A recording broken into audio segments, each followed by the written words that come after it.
Tyrod Taylor is going to be the New York Giants starting quarterback next season, in my opinion. The Giants signed Tyrod Taylor to a 2-year, $17 million deal with $8.5 million in guaranteed money. That contract right there makes me believe when they were signing Tyrod Taylor that they didn't just say to him like, oh yeah, you're just gonna sit on the bench all season. You're just gonna be the backup quarterback. That's why we're bringing you in. Especially because this Giants team really had no money to spend in free agency. So in my mind, there's no doubt that there's gonna be a quarterback competition in camp for the Giants. As you can see, this contract makes Tyrod Taylor the 33rd highest paid quarterback in the league. So this is like nice backup money. Like if people are saying he's brought in just to be a backup, like this is a decent amount of money to give a backup quarterback. As you can see, Colt McCoy, who used to be the Giants backup, he's now the Cardinals backup, and he actually started some games last season because of Kyler Murray's injury. He was just re-signed by the Cardinals, a 2-year deal.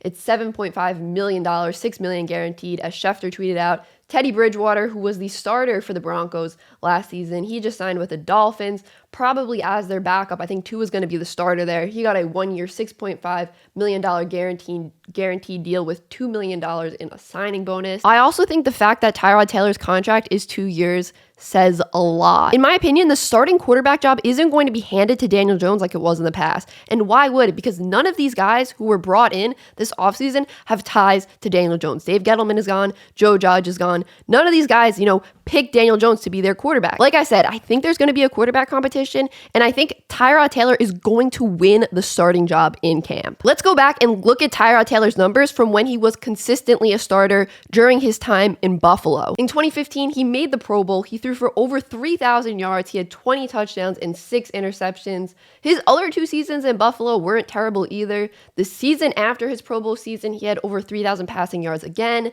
17 touchdowns and 6 interceptions. His numbers do drop a little bit after that season. In his 3rd season with Buffalo, he had under 3,000 passing yards, only 14 passing touchdowns, and 4 interceptions. Now let's compare Tyrod's 3 seasons as a starter in Buffalo to Daniel Jones's 3 seasons as a starter. Daniel Jones has 1 season with over 3,000 passing yards and only 1 season with more than 10 touchdown passes. He also only has 1 season where he hasn't thrown double-digit interceptions. And I haven't even brought up the fumbles. Let's just say Tyrod Taylor has never had a season where he's fumbled the ball double-digit times, while Daniel Jones only has 1 season where he hasn't fumbled the ball a double-digit number of times. The past few seasons, though, Tyrod hasn't been a consistent starter. He's kind of been that bridge quarterback for teams that draft a rookie quarterback. He usually starts a few games at the beginning of the season until the rookie quarterback takes over. Last season, Tyrod did deal with injuries, 2 actually, but he did start 6 games. In those 6 games, he had 966 passing yards, 5 passing touchdowns, 3 rushing touchdowns, and 5 interceptions. So yeah,